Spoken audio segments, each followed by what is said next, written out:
नहनु अला ज़ालिका लमिनश शाहिदीन वश्शाकिरीन वल्हम्दुलिल्लाहि रब्बिल आलमीन।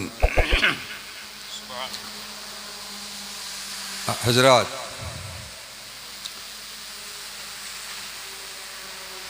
आम रिवायत से हटकर हमने हदीस पाक का एक जुमला पढ़ा है। उसका सादा सा तर्जमा है, इल्म हासिल करो अगर चाइना जाना पड़े। Get the knowledge even going to China. ये तो आपने सुना होगा मुतअद्दिद बार। जिस ज़माने में नबी अकरम सल्लल्लाहु ताला अलैहि वसल्लम ने ये इरशाद फरमाया, उस दौर में चाइना नहीं था। या तो वहाँ पानी था या जंगल था या जंगली लोग थे। न इल्म था, न तहजीब थी, न सकाफत थी, न कल्चर था, न तमद्दुन था। एक उजड़, जाहिल, गंवार, अनपढ़ एक आबादी थी। उस दौर में मेरे आका ने इरशाद फरमाया, चाइना जाओ। ऐसा क्यों? ऐसा क्यों? आजकल जो ये फ्लाई करते हैं, जहाज़ जो उड़ते हैं, तो इसे रेडार से कंट्रोल किया जाता है। उसको डायरेक्शन दिया जाता है कि तुम्हारा रूट क्या है, या रूट चेंज करना होता है तो रेडार से यहीं उसको दूसरे रूट पे डाल दिया जाता है। और हमारे आम ज़बान में हम लोग बोलते हैं कि जो तीर कमान से निकल जाता है वो वापस नहीं आता। ये मुहावरा है, कमान से निकला हुआ तीर वापस नहीं आता। आज के साइंसदानों ने इस मिथ को, इस हकीकत को कि वापस नहीं आता, रेडार से कंट्रोल करके दिखा देता है। ये साइंस का कमाल है। आज के साइंस का कमाल है कि जहाज को या तो रिटर्न वापस बुला ले, या उसका रूट चेंज कर दे, या उसको लैंडिंग करने पर मजबूर कर दे एक्सीडेंट टाइम में। दुरूद शरीफ पढ़िए, सल्लल्लाहु अलैहि नबी व आलिहि बारिक वसल्लम सलातन व सलामन अलैका या रसूल अल्लाह सल्लल्लाहु तआला। साइंस तो आज कमान से निकले हुए तीर, अपने अड्डे से टेक ऑफ करने वाला जहाज रेडार के जरिए वापस आता है या रास्ता बदल लेता है। हदीस पाक सुनिए, मेरे आका एक मैदान में एक जंगल के अंदर झाड़ के नीचे बैठे हैं, तशरीफ फरमा है। एक बेदीन दहरिया आता है और कहता है, ए मोहम्मद, तुम अल्लाह के नबी हो सल्लल्लाहु अलैहि नबी। तो मेरे आका फरमाते हैं, नअम, एस, हाँ। तो कहा कि मैं आपकी नबूवत पर ईमान लाऊंगा, मगर एक शर्त है। बोलो बोलो, क्या शर्त है? कहा कि ये जो सामने वो बड़ा पेड़ है खजूर का खड़ा है, उस पेड़ को यहाँ बुलाओ। अगर तुम्हारे कहने पर वो पेड़ वहाँ से उखड़ के अपने से यहाँ आ जाए तो हम तुम्हारा कलमा पढ़ लेंगे। मेरे आका सल्लल्लाहु अलैहि वसल्लम ने एक सहाबी को भेजा हुक्म देकर के जाओ पेड़ को बोलो कि अल्लाह के नबी बुलाते हैं। तनावर दरख्त पेड़ ने झोंका मारा, दाएं बाएं आगे और पीछे, अपनी सारी जड़ों को ढीली किया, जमीन हल्की हो गई और पेड़ गोया के अपने कदमों के बल आकर के नबी पाक सल्लल्लाहु अलैहि वसल्लम के सामने खड़ा हो गया। ठीक है, कमान से तीर निकल गया, कमान से तीर निकल गया। अब वो बोलता है, वो दहरिया बेदीन के नहीं, अभी शर्त का एक टुकड़ा बाकी है। मैं जब ईमान लाऊंगा कि फिर ये दरख्त आपके हुक्म से अपनी जगह असली हालत में वापस चला जाए, भेज के बताओ। मेरे आका ने दरख्त को हुक्म दिया और पेड़ अपनी जगह सही सलामत खड़ा हो गया। सुभान अल्लाह, सुभान अल्लाह। वो दहरिया ईमान लाया। यहां दो तीन बातें आपको जिक्र करूंगा। जब वो पेड़ आया तो सीधा खड़ा नहीं हो गया, बल्कि झुका हुआ, बाअदब, एहतराम, बाअदब खड़ा हुआ। और जब वापस चला गया तो फिर अपनी असली हालत में खड़ा हो गया। तो साइंसदान ने जो तरक्की की है 8, 9, 10 सदियों के अंदर, ये 16वीं सदी से तो साइंस की तरक्की है, 2024 है। 16वीं सदी से पहले न अंग्रेज़ों को पाखाना करके पानी लेने का तरीक़ा आता था, न उनका लिबास ढंग का था, न उनको खाने की तमीज़ थी। यानी सोशल लाइफ गुजारने का कोई कॉन्सेप्ट उनके पास नहीं था। एक नंगी उजड़ बेहुदा कौम अंग्रेज कौम, और आज भी है, आज भी है। भले उसके बदन पर शर्ट है और पैंट है और चेहरा बहुत उजला है, बस उतना ही है। तो मैं अर्ज किया आपको कि अल्लाह के प्यारे रसूल ने इरशाद फरमाया कि इल्म हासिल करो अगर चाइना जाना पड़े, और कमान से निकला हुआ तीर वापस नहीं आता। मेरे आका ने उस दौर में कमान से निकला हुआ तीर बुलाया भी, वापस भी भेजा। साइंसदान तो आज कर रहे हैं, ताज्जुब की क्या बात है। और दूसरी बात, जो तलबुल इल्म उतलुबुल इल्म वलौ काना बिस्सीन वाली हदीस पाक है, इस हदीस पाक का ज़ाहिरी मफहूम तो इल्म हासिल करने की अहमियत है। तो अगर हदीस की शरह में ये कहा जाए, चूंकि मक्कतुल मुकर्रमा से चाइना बहुत दूर था, तो दूरी मुराद है, और जितना ज़्यादा सफ़र करेंगे मुश्किलात उतनी ज़्यादा होंगी। एक बात तो ये है, लेकिन उसका बारीक और अंदरूनी मफहूम ये है कि निगाहे नबूवत देख रही थी।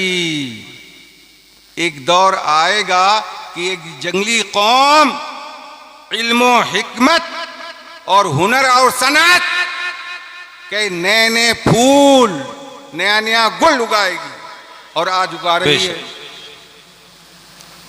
तो बातिनी मफहूम ये कि नबी पाक अलैहिस्सलातु तस्लीम की निगाह देख रही थी कि एक दौर आएगा।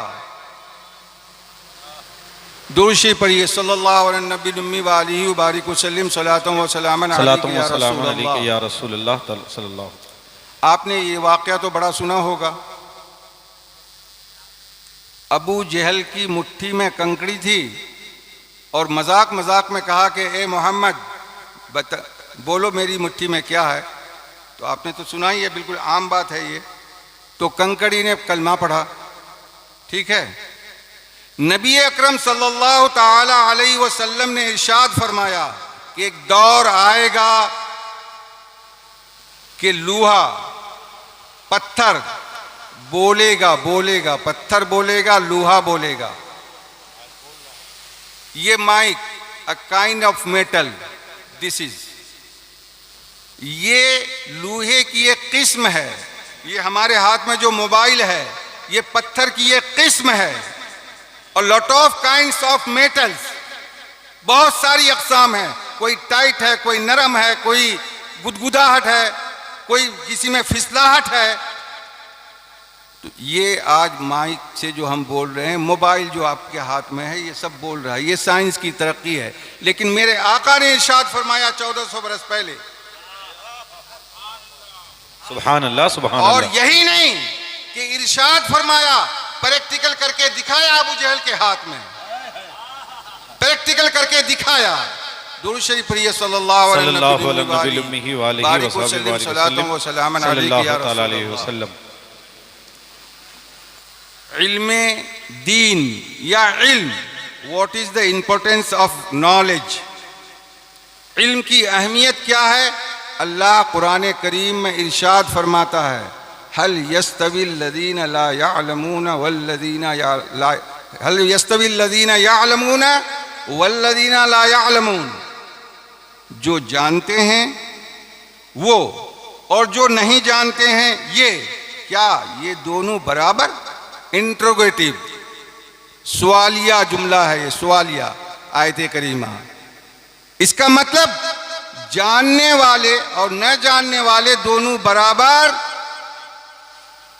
हम नहीं जानते, ये बच्चा जानता है, ये माइक को कंट्रोल कर रहा है, तो वो जानने वाला है।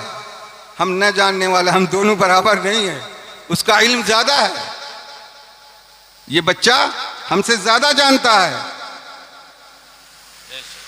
ये इलेक्ट्रीशियन अब माइनस प्लस वायर को लगाते हैं, हम नहीं जानते हैं, वो जानने वाला है। बार्बर, हज्जाम, वो जानने वाला है, वो बालों को शेप देता है, शक्ल देता है, हम नहीं जानते हैं। तो जानने वाला और न जानने वाला दोनों बराबर नहीं। इसलिए हमें जानने की जरूरत है। और कुरान करीम और अहादीस रसूल लबरेज है उनके सफ़ात इल्म की अहमियत से। लेकिन मुख्तसर वक्त में मुख्तसर चंद जुमले, चूँकि मैं कोई ख़तीब मुक़र्रिर इंसान नहीं हूँ, मैं एक सादा इंसान हूँ और बस सादा सादा सी बातें करता हूँ। हमें सुनना है मुफ़क्किर इस्लाम हज़रत अल्लामा, ये अल्लामा और फ़हामा नहीं, सच्ची बात यह है कि ये हमारे बुजुर्गों की अमानत है। गुलाम रसूल बलियावी, ये अल्लामा, मौलाना, फ़हामा, फलना चिलना, ये आदाब अलकाब, ये सब रस्म है। ये हम रस्म के कायल नहीं, लफ्जों के पेचों में उलझते नहीं दाना। गुलाम रसूल बलियावी ये हमारे बुजुर्गों की अमानत है, अमानत। नारे तकबीर, नारे रिसालत, उलमाए अहले सुन्नत, मसलके आला हजरत, फैजाने सरकार ताजुश शरिया, फैजाने सरकार अल्लामा अरशदुल कादरी, नारे तकबीर। हमें हज़रत ग़ुलाम रसूल बलियावी साहब का ख़िताब भरपूर सुनना है। मैं मोटी मोटी सादा सादा चंद बातें हैं। देखें, हम लोग जो जलसे जुलूस करते हैं, बुनियादी बात, ख़िताब तो होता ही रहता है, तकारी तो सुनते रहते हैं। ये जो बच्चे हैं 5-7 साल 8-9 साल के जो बच्चे हैं, उनका चॉइस कुछ अलग है, उनका ज़ौक़ कुछ अलग है। 5-7 साल 8-9 साल 10-11 साल तक मान लीजिए, तो उनकी साइकोलॉजी अलग है, उनकी नफ्सियात अलग है, उनका ज़ौक़ अलग है। और 12-15 साल से लेके 20-25 साल 26 साल ये जो पीरियड है, इस पीरियड के जो लोग हैं, बच्चे हों या बच्चियां हों, इनका ज़ौक़ कुछ अलग है। और फिर 30-35 साल जो उम्र के ढलान पर हैं और जो लोग 50 से उस तरफ हैं, तो उम्र के हिसाब से इंसानों के मुख्तलिफ तबकात हैं। हम करते क्या हैं कि एक ही लाठी से 7 साल के बच्चों को भी हाँकते हैं, 70 साल के बूढ़ों को भी हाँकते हैं। हम उनके ज़ौक़ का, उनकी उम्र का, उनके ख्याल नहीं करते। तो हम ये जो अन्नूर यूथ कमेटी है, इसके अरकान को जनाब कैफी और उसके तमाम फ्रेंड्स, एक्टिव मेंबर्स, उनके दोस्तों को मैं कहूँगा कि स्कूल्स हैं, पहली क्लास से 5वीं क्लास तक, और 6ठी 7वीं 8वीं, और फिर 9वीं 10वीं 11वीं 12वीं कैटेगरी वाइज बच्चों का कन्वेंशन करें, और उन बच्चों के अंदर ये फर्क न करें कि ये मुस्लिम है और ये गैर मुस्लिम है, ये क्रिश्चियन है और ये पंजाबी है। नहीं, सारे बच्चे हमारे हैं, बेशक बेशक हमारे मुल्क के हैं। हम एक कोलैबोरेशन कल्चर के अंदर जीते हैं। हमारी बुराइयां, हमारी बेटी अगर बुराई करती है और हमारे पड़ोस में किसी यादव की बेटी, किसी चमार की बेटी, किसी लुहार की बेटी, किसी सोनार की बेटी अगर बुराई करती है, तो हमारी बेटी की इज्जत और उनकी बेटी की इज्जत बराबर है। बेशक बेशक बेशक। हम मुसलमान हैं तो ऐसा नहीं कि मेरी बेटी की इज्जत 100% और यादव की बेटी की इज्जत 50%, ऐसा नहीं है। तो यहां इज्जत के बचाने में, समाजी बुराइयों के खात्मे में हम अपने पड़ोसी हिंदू भाइयों का भी ताउन लें, उनको भी शरीक करें। बेशक बेशक। समाज सुधार में, इसलिए कि ये समाजी बुराइयां हैं। और तालीमी फरोग में हम ये तफरीक हरगिज न करें कि मुसलमान का डिस्क्रिमिनेशन यानी सौतेला सलूक हरगिज न करें कि ये मुसलमान की बेटी है, मुसलमान का बच्चा है, इसको हम पढ़ाएंगे, गैर मुस्लिम का बच्चा नहीं, बल्कि सबको मोरल वैल्यूज, अखलाकी तालीम और तरबियत उनको दें। तो हम स्कूलों में कैटेगरी वाइज 2 कैटेगरी कम से कम कर लें, 1 से 5 तक और 6 से 10 तक। फिर इंटर कॉलेज के बच्चों को तो zone wise, area wise, Panjipara, Islampur, Kishanganj, Thakurganj, Bahadurganj, ये इस्लामिक इवेंट जो इन्होंने लिखा है, ये इवेंट हर ब्लॉक सतह पर होना चाहिए बच्चों को।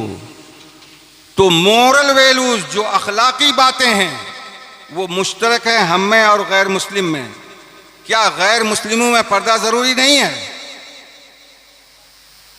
गीता, रामायण, वाल्मीकि, महाभारत, क्या गैर मुस्लिमों के यहाँ आज़ादी है कि औरतों को इजाज़त है नंगी पुंगी घूमो? ऐसा नहीं है ना। वहाँ भी पर्दा और हया का तसव्वुर है, वहाँ भी हुक्म है, और इस्लाम में भी है। तो हम तो मुश्तरक हैं। ईमान अपनी जगह, अकीदा अपनी जगह, लकुम दीनुकुम वलिय दीन, उनका धर्म उनके साथ, हमारा धर्म हमारे साथ। लेकिन अखलाकी और समाजी माहौलियाती बुराइयों के खात्मे में हम मुश्तरका प्लेटफॉर्म से काम कर सकते हैं। दुरूद शरीफ पढ़िए सल्लल्लाहु अलैहि वसल्लम। हमारे जवान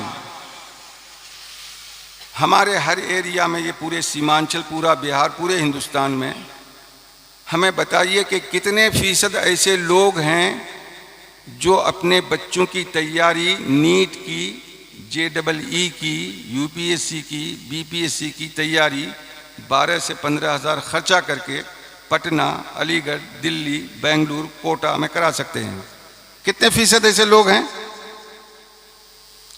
हमारे पूरे सीमांचल में कम से कम, या किशनगंज डिस्ट्रिक्ट में 2%, 3%, 4%, ज़्यादा से ज़्यादा मैक्सिमम 5%, 95%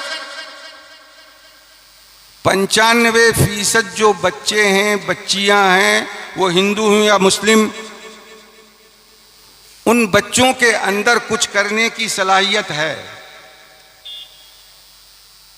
वो बच्चा एक बेहतरीन शहरी, आइडियल सिटीजन, नमूना अमल एक बच्चा वो बन सकता है। उसके अंदर ये टैलेंट है, उसके अंदर ये काबिलियत है, उसके अंदर जहानत है। लेकिन गुर्बत उसके पांव की जंजीर है। पांजी पारा तो दूर की बात, किशनगंज में भी जाके न रह सकता है न पढ़ सकता है। तो ये जो 95% बच्चे हैं, लोअर क्लास, मजदूर, भाजी वाले, सब्जी वाले, tailor master, plumber, electrician, so and so, और मिडिल क्लास, इनके बच्चे रोते धोते जमीन बेचकर, कान का जेवर बेचकर कुछ लोग अपने बच्चों को कामयाब बना लेते हैं, इक्का दुक्का। मैं ये कहना चाहता हूं, इस पस मंजर में अगर ऐसा कोई सिस्टम जो बेंगलुरु में है, दिल्ली, बंबई, अलीगढ़ में है, पटना में है, ऐसा कोई सिस्टम अगर आपके सीमांचल में हो, कटिहार, पूर्णिया, किशनगंज, बशमूल, दीनाजपुर इंक्लूडिंग, अच्छा सीमांचल में ये क्लब वाजे कर दूं, 1813 जो बरतानवी दौरे हुकूमत था, 1813 तक मालदा डिस्ट्रिक्ट आपका पूर्णिया था। 1813 ईस्वी तक ओमाली जो गजेटर लिखा है अंग्रेज दौरे हुकूमत में, पंडवा शरीफ, सादुल्लापुर वगैरह, मुर्शिदाबाद के बॉर्डर तक, ये हमारा पूर्णिया था। 1956 में ये पूरा दीनाजपुर पूर्णिया था। 1972 में पूरा कटिहार पूर्णिया था। 1990 में किशनगंज, अररिया पूर्णिया था। ये है सीमांचल। और लोगों को खानों में मत बांटिए, ये दीनाजपुरी, ये किशनगंज भी, ये पूर्णवी, ये हरगिज नहीं, ये बहुत भूल की बात है। ये रशीदी, ये अशरफी, ये रजवी, हरगिज नहीं, ये भूल की बात है। हमारी लक्ष्मण रेखा जो हमारी मतलब रेड लाइन है, वो है आला हजरत की जात और वो फिक्र। सुभान अल्लाह, सुभान अल्लाह। आला हजरत की जात और फिक्र से अगर मेरा बेटा भी एक कदम आगे जाएगा तो मेरा बेटा से मेरा ताल्लुक खत्म। मेरा बाप भी करेगा, बाप बेटे का रिश्ता खत्म। ईमान का तकाजा यह है, लेकिन अमल का तकाजा पूरे सीमांचल में UPSC coaching, BPSC coaching, JW की कोचिंग, नीट की तैयारी, ऐसा सिस्टम अगर हम सीमांचल में लॉन्च करें, हम और आप मिलकर, तो एक हलवा का बेटा, एक चरवाहा का बेटा, एक बेवा खातून का बेटा ये यहां से फायदा उठा सकता है। एक बात। दूसरी बात, जो बच्चे दिल्ली, पटना, अलीगढ़, बेंगलुरु वगैरह में पढ़ते हैं, हजरत ये बीमारी बड़ी आम है। बिहारियों के जो बेटे होते हैं, कामयाब बेटे, दिल्ली के लोग अपनी बेटियों से ब्याह देते हैं जबरदस्ती। प्रैक्टिकल है, ये प्रैक्टिकल है। मैं 20 मिसाल दे सकता हूं। बेटा हमारा, और हमने रो धो करके, पसीने बहाकर, खेत बेचकर, खलिहान बेचकर हमने उसको तालीम दिलाई, और बेटा जब कामयाब हो गया, डॉक्टर, बैरिस्टर, इंजीनियर, फिलासफर बन गया, तो उधर के लोग अपनी बेटी देख के हमारे बेटे को हड़प लेते हैं। यह है समाजी खराबी। एक तो एक समाजी बुराई है। दूसरा, आप संजीदगी से सुनिए, हमारे बच्चे हजरत उमर रज़ियल्लाहु ताला अन्हु एक दफ़ा कुछ औराक पढ़ रहे थे, कुछ औराक पढ़ रहे थे। मेरे आका अलैहिस्सलातु तस्लीम की निगाह नाज पड़ गई। पूछा, उमर मा हाज़ा, क्या है, क्या पढ़ रहे हो? तो हजरत उमर ने फरमाया, तौरेत। तो मेरे आका के चेहरे पर जलाल रक्स करने लगा, चेहरा तमतमा गया और मेरे आका ने इरशाद फरमाया, हल लकाल कुरान लैसा बिकाफिन, क्या कुरान तुम्हारे लिए काफी नहीं है? तौरेत क्यों पढ़ रहे हो? कुरान काफी नहीं है। अब जब कुरान आ गया तो न तौरेत की जरूरत है, न साहिब तौरेत की जरूरत है, न जबूर की जरूरत है, न साहिब जबूर की जरूरत है, न इंजील चाहिए, न साहिब इंजील चाहिए। कुरान यकफी लकुम हत्तल क़यामा, कुरान तुम्हारे लिए काफी है क़यामत तक। इस हदीस पाक की रोशनी में मैं आपको नतीजा देना चाहता हूं। आप जो अपने बच्चों को पढ़ाते हो, किन लोगों से पढ़ाते हो? शुरोफा के यहाँ पहले दौर में, अभी नहीं, 100-150 साल 200 साल पहले, शुरोफा जो ख़ानदानी शुरोफा होते थे, रईस, नवाब, जागीरदार, पत्नीदार, बादशाह, वो अपनी औलाद को अहरे गहरे सबके हाथ तालीम के लिए नहीं देते थे। ऐसा उस्ताद जो बाकिरदार हो, बाज़मीर हो, रोशन ज़मीर हो, किरदार का उजला और पाक हो, ऐसे बच्चों को उस्ताद मुतय्यन करते थे। इस हदीस पाक का एक मफहूम ये है कि आप अपनी औलाद को आंख बंद करके किसी टीचर या उस्तादनी के हवाले न करें। इसी हदीस पाक, हज़रत उमर वाली हदीस से हमारे उलमाए किराम ने मसला अखज़ किया है कि बद मज़हबों की किताब पढ़ना जायज़ नहीं, बद मज़हबों की सोहबत में बैठना जायज़ नहीं, बद मज़हबों की सोहबत की बातें सुनना जायज़ नहीं। अब school, hostel, college, hostel, coaching centre, ये तमाम जगहों पर क्या सारे मुसलमान हैं? या अगर मुसलमान हैं भी तो क्या सारे सुन्नी सहील अकीदा हैं? तो स्कूल, हॉस्टल्स का जो इन्वायरमेंट, माहौल होता है, जो संचालक होगा, जिसका संस्था होगा, जिसके ज़ेरे असर होगा, जैसे सरकारी स्कूल्स हैं तो वहाँ तो खैर मादर पिदर आज़ाद, वहाँ दीन व ईमान का ख़तरा नहीं है, जितना के बनामे मुसलमान अंडर मैनेजमेंट स्कूल कॉलेजेस हैं, वहाँ दीन व ईमान का ख़तरा है। हमने 8 साल 9 साल 12 साल के बच्चों को, बच्चियों को दे दिया और माहौल है दूसरा। तालीम तो हो रही है दुनिया की, लेकिन नफ्सियाती तौर पर और तरबियती तौर पर, माहौलियाती तौर पर हमारा बच्चा, उसका दीन, उसका ईमान, उसका अकीदा कुछ और बनता चला जा रहा है गैर शऊरी तौर पर।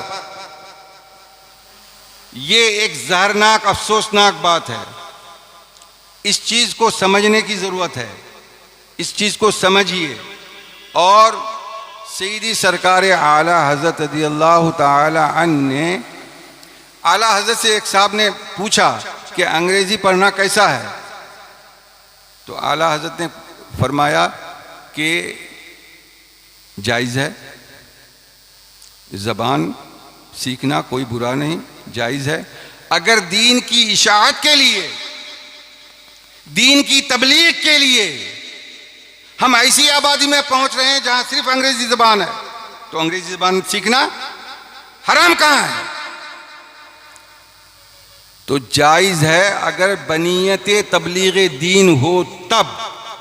तो बनीयत तबलीग दीन स्कूल खोलना और कॉलेज खोलना जायज़ है कि नहीं? इसलिए कि वो जो काम अभी हम यहाँ कर रहे हैं, ये काम अगर हम स्कूल कॉलेज के ज़रिए करें तो क्या अल आमाल बिन्नियात, दुरूद शरीफ पढ़िए सल्लल्लाहु अलैहि नबी वाली बारिक वसल्लम सलातुम व सलामन अलैका या रसूल अल्लाह। सीमांचल के लोगों, मैं खुला एक पैगाम देना चाहूँगा कि कटिहार शहर, पूर्णिया शहर, किशनगंज शहर